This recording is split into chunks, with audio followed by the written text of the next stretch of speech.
Welcome to the Be That Healing Girl podcast. And this is a special episode. And if you're watching on YouTube, you already know why. I have a very special guest today who means the world to me. And welcome to the show, Craig. Husband of Claire. Husband of Claire. Also, just truth in advertising, right before we press this record button, we were already having a difference in energy in how we operate, which is pretty funny. Craig, why don't you explain what just happened before we pressed record? Pressing record takes timing. Do you do a countdown from 3, 3, 2, 1, go? Or do you do 3, 2, apparently go on 1 somehow? In Spanish, uno, dos, tres, you go on 3. And then we took it to a gunshot swimming off the blocks. Take your mark, set, go. And I just love the consistency. I love it. Literally love. I know you do. My face literally hurts so much because this is just such a great example. Also, why our energies, literally how your brain operates and how my brain and energy operates, are so radically different. And this is just all I'm noticing and enjoying our dynamic right now too, where I think this is hilarious. And you're like, just pick a number. Why can't we figure out the right order? Right. So welcome to our world here, which is just, I laugh at us and you want us to be really organized, which I love that about you. So speaking of, I'm going to be organized, Craig. We're going to go into who are you? Like, what is something that people who are going to be listening, what is important to know about who you are? I'm an evolving human. I have lucky.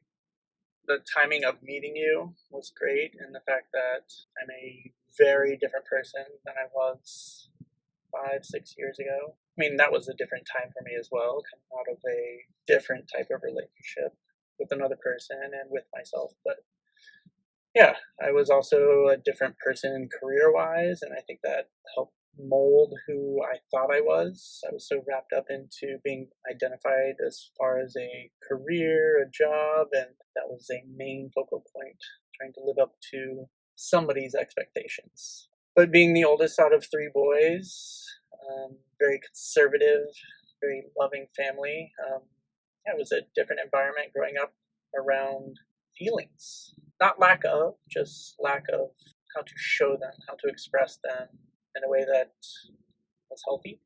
I always felt happy, healthy, but now at this point, looking back, they did the best they could, my parents, and now it's kind of even progressed. My life now is progressing into how can I extend that relationship with them to be a little bit deeper. The evolving man, and it's so true. And like, what a great just little recap or introduction into who you are. And I think that is a very apt description of an evolving man. And it's just been such an honor and privilege to be next to you and growing. And it has also not been easy, right? For both of us. And just so glad to be keeping on growing with you. And yeah, thank you for also just being open to having this conversation with me, being on the podcast. And I'm just excited to have people see the awesomeness that you are and how really we are not perfect. I say this on my socials all the time. Going with that, I want to read you something. I know you know what I'm a coach, but do you know like what I do? Like, what do you know about what I do is a better question. How about that?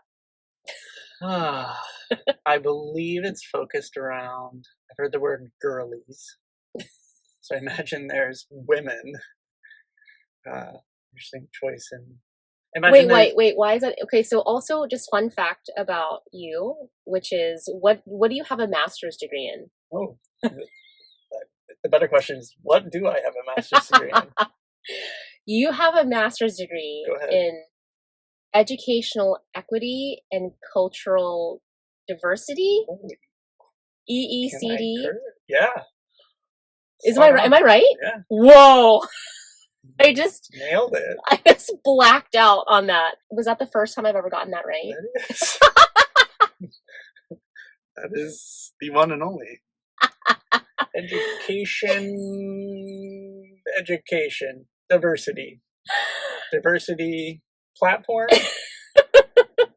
Okay, truthfully, I cannot believe I just had that moment. Craig, remember when I had that moment where I The can just... organization is in full swing. It's in full swing. It's happening. It's happening right now.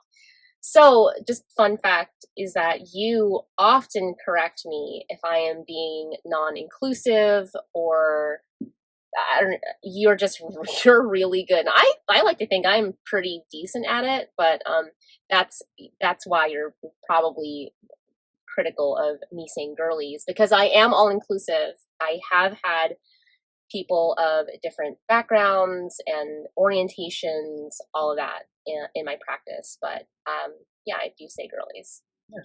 So I guess I can. What would be some better things to say, Craig? Humans, people. Okay. I'll bring up the marketing team. Yeah. Okay, great. Yes, so you work with individuals. Yes. That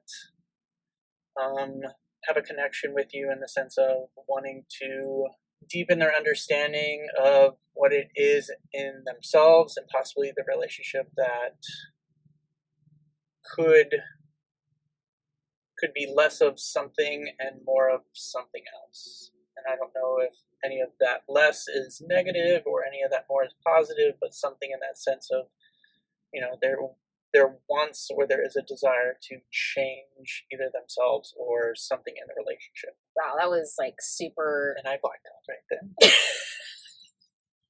You did. I did. You did black out. It's okay. I can rewatch this later and be like, who was talking? Yeah, no, it's okay. So you kind of glaze over it. Yeah, we talk about something and go into.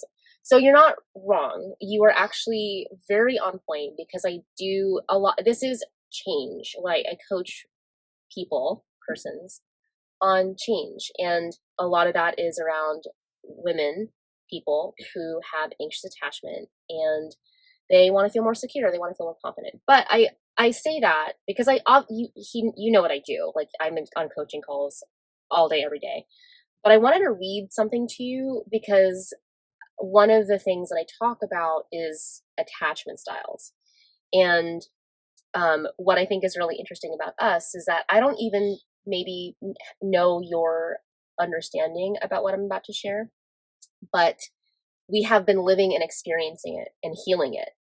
So this is just proof in the pudding that I never forced Craig to understand these definitions, but we have truly stepped into. Well, I don't know. I'm not going to tell you. Like, what do you think about our marriage these days and our relationship? Good, bad? Good, bad. Well, there's 2 out of 3 are not good, but I do think it's really good. I think it's the best it's ever been. I do think a lot of that relies heavily on how close like this setting, this proximity. It really forces a lot of things that, if I did have a garage or something to escape to, it probably wouldn't be as good as it is right now. And I'm not saying like the setting should always dictate that, but I think this is really, it's presented a lot of opportunity to not avoid, to really possibly face the fears of pushing through something that's tough.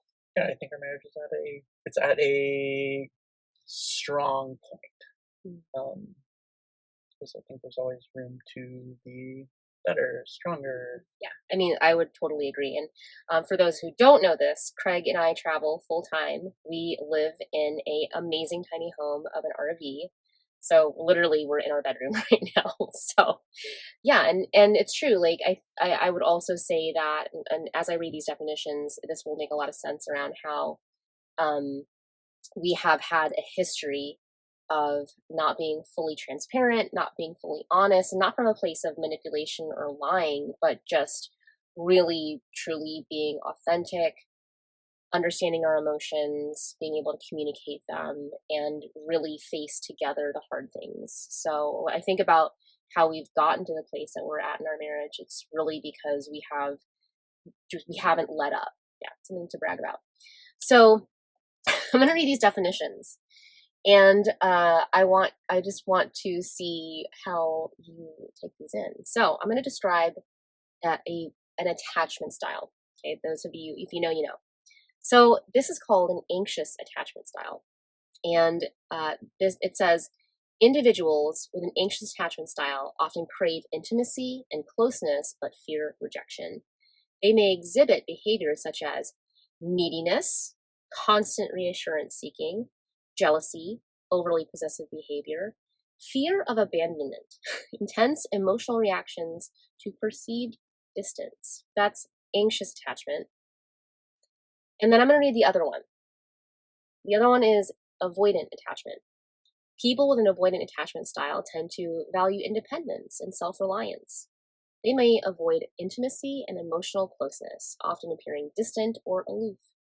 Common behaviors include emotional distance, difficulty expressing feelings, dismissive behavior, minimizing the importance of relationships, fear of commitment, resistance to long-term relationships. So, I don't know Well, there were some like added emotions behind some of that vocabulary. Is there a reason behind that? Oh, Or I mean, were you thinking of something or at that time, or were you just putting exclamation points on certain things? well, not intentionally. I didn't Ah, mean to be. interesting. Well, I was It wasn't also intentional. no, I was Okay. also looking at your expressions, which were making me laugh. What do you think about those two different ways of interacting and interfacing in a relationship? Maybe those ring a bell at all? The second, I for sure connect with that fear of vulnerability. But I guess the way I sort of link the two is just confidence in general, Mm-hmm. in yourself. Yeah, wow. It's like you kind of understand this dynamic in general. Yeah, absolutely. The more confidence you have in yourself, the way you present yourself, what you want, your needs, what you're not okay with. I know you talk a lot about boundaries. I mean, I just think a lot of just the intertwining of the two or the similarities between the two. Wow. Goes to just that overarching theme of confidence in oneself. Yeah. I also love, okay, so have you ever heard of that before? Was the first time you've ever, like those definitions of these attachment styles is the first time you've ever heard it? Be honest. Yes. There was a lot of descriptors. I mean, in that sense, yes, that was the first time I've obviously heard this. Well, I just think it's funny because this is like literally what I teach all day, every day. And also, So you're only one of those, or is there like option C? well, it's so funny because nowadays there's all these mixtures, and my perspective is that this is a spectrum. Right. So, wow. Okay. Yeah. So you're not A or B. You could be a point to closer to. Well, how about this? Okay, so let me describe it this way. So, Give me the mathematical representation. This is also a math joke because Craig was a math teacher for how long? Too long. Yeah, 15 years. So the mathematical explanation of this would be most people have a very defined attachment style. So think about it as conditioning, right? So we're conditioned from our family to receive love, express love, and attach to our caregivers in a certain way. And what I love about how just awesome your answer was that they're actually really the same. So when I look at even some instances of our relationship, I don't know if you even remember this, but we got in a fight. Shocker. We got in a fight, and we were already married. And like I was the one that left. I was like, I'm gonna leave and go to our friend's house, and you were calling me and calling her. Do you remember that night? Do you remember that night? Were you scarred from that night too? No. No. But so I say that because I really have perceived and experienced myself and I'm just sharing that experience of me and us in our relationship where I have been the one that was dismissive and like wanted to avoid and classically I would say I am definitely anxiously attached.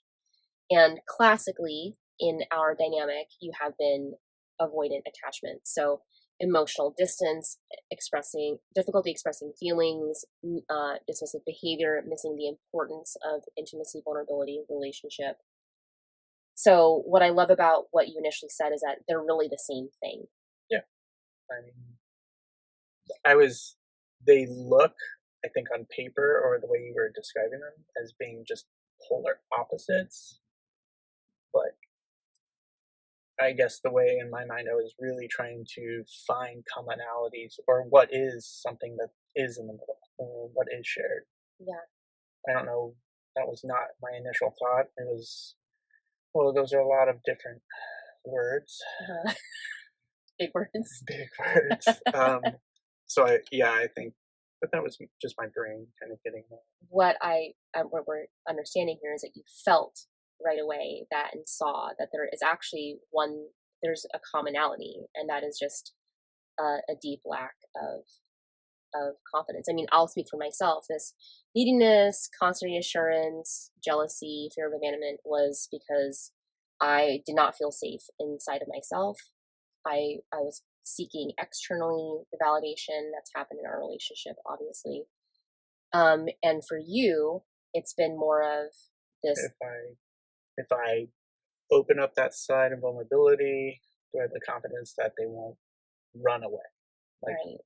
oh shit, I just said something that's off-putting. I mean, I literally could not have. This is amazing that you're saying that because not scripted. This is true and truth in advertising that, and this is like really what I teach people that this is we're talking about this. That the core of it is really the same. It's a lack of confidence is fear, and fear is driving this how we push people away or we avoid things or we chase, we attach, we seek reassurance or move away from it. Really at the core is fear. That's the big operating Right. case. If I know that I'm doing something or saying something based out of fear, not like fear like, oh, Claire's going to reprimand me with some kind of vocabulary that's not okay for a podcast, but it's more of like, I'm doing this so that she doesn't do this, or I don't know how to put it in more specific terms, but if I'm doing something out of love rather than fear, then it feels to me so much more satisfactory. I don't know if that really ties into what you're talking about, but it's just more of like I was thinking about just the connection of fear versus love and how you operate out of one or the other. I don't know if there is really a spectrum in there because if there is, then that's something else. I mean, that's just even something that we can, whether I'm not your coach, let's just be also honest about that. Like, I think what's amazing is that what you're sharing is what we've both learned in our journey together. I also just want to be clear too that for the listeners that like you're my husband and you're my partner. I'm not here to coach you. Like and I hope that you feel the same way at least.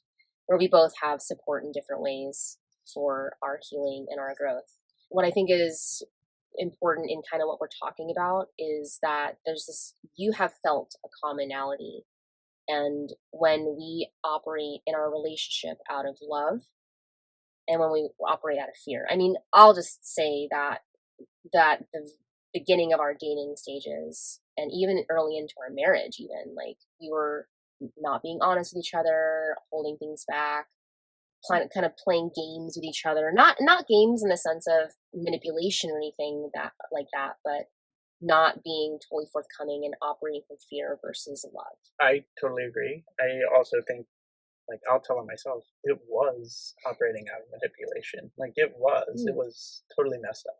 But I don't think we have to go as far back as, like, when we were first getting to know each other. We could talk about something even more current, like over the weekend, where that was operating out of fear, not love. It was not a team partnership, communicative way of operating, and we saw sort of the downfall of that. And had I we um, really paused and recognized that. Could have talked about it quicker, not necessarily squashed it, but recognized what was happening in that moment. Because they don't know what happened this weekend. We got in a fight. Right. We got in a fight. Let's relive it. Well, what was the fight about? It was about In-N-Out burger. What was it about? In-N-Out burger. We got in a fight about In-N-Out burger. Also, I'm just like, I say this on social all the time, but like, we are not perfect. We're human. We fight. And it's not like earlier in our dating relationship where there was, I want to talk about the manipulation thing too, but we did get in a fight. And that was like, I'll just say what I was scared of. I was scared of you. That was a day off for you. I wanted you to have a really good day. I wanted you to pick and choose, and I wanted to be easy. And the reality, I wasn't really being honest with what I was hungry. I was hungry in that moment, and I really should have said, actually, I would just rather sit and wait In-N-Out, because the In-N-Out line was freaking insane. It was like, you thought it was going to be an hour. I don't think it was going to be an hour, but based off of we've never waited an hour for In-N-Out. Please. Not sponsored yet. So then, because I wasn't honest, then the fight happened because we decided to go somewhere else. It took even longer, and it just was a hot ass mess. So, just a good example of like fear was pushing us apart. It was causing the friction and the discomfort, the dis-ease. And to be more specific, it's a fear of like communicating what you wanted or needed in those moments in that time. Because even before that line that ensued, I needed to go to the bathroom. And I didn't tell you because I knew you were hungry. And so it was just like, just something so stupid. And I mean, thank God though that we get into that kind of fight of it's over In-N-Out versus the fights that we used to have, right? Where fear was operating. I want to go back to this manipulation thing because like you told on yourself, and I want to go into it. And I'll also say, P.S. We not just Craig and I, humans, we manipulate. That's what we do. All right. If you're watching on YouTube, I'm wearing makeup. I'm manipulating my face to look like I have longer lashes and that I have clear skin. You know, like we are, that's what we do. We're humans. We manipulate. We try to manage other people's viewpoint of us. So I also noticed that little ping inside me that said you manipulate. But just FYI, you listening, watching, we are manipulators. That's what people do. So unless you're living in a diaper in Mount Everest or on a mountain and you're just meditating all day, like part of being a human is to manipulate. But I would love to know. And I will say this, I'll call myself out too. When we were dating, and of course this happens now, like I manipulate you by trying to be nice. I was like trying to be such a good girlfriend to you and like be a cool girlfriend, be an easy girlfriend and no problem. Like, yeah, I was using nice as a way to manipulate and get what I wanted from you.